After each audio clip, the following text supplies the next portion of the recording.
So in order to solve this problem, I think there's two main buckets of factors. I want to take a two-pronged approach of viewing this problem. One is starting with macro factors, and then the second I'm just going to call micro, which is the day-to-day business employees. How is it going to impact them?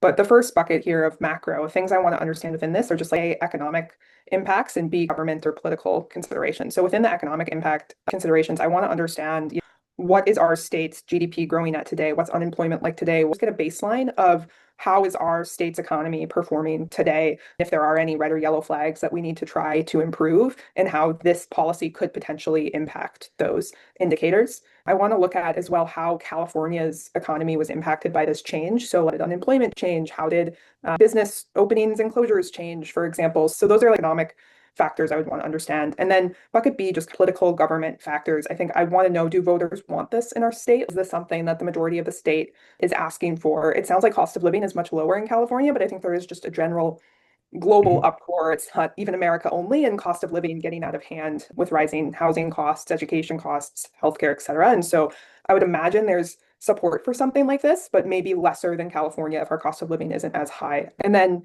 things like the likelihood of this getting approval in our state's legislature. Is it going to have buy-in from our state? For example, is it a Republican, Democrat state? I'd imagine more Democratic leaning state, this would be more likely to get approval. And so Mhm. before we put a bunch of work into it, just understand the possibility of this getting approved. And then other things are just like the state budget and tax implications. So we raise the minimum wage.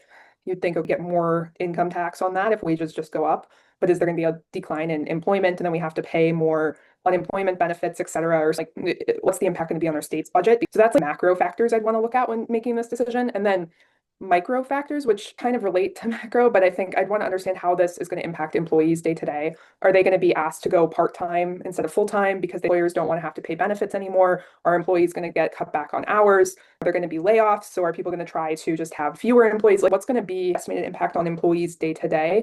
And if we don't think it's going to be that big of an impact, they're going to just do their same job. Employment levels are going to stay the same at the same wages or at higher wages. We probably want to move forward with this.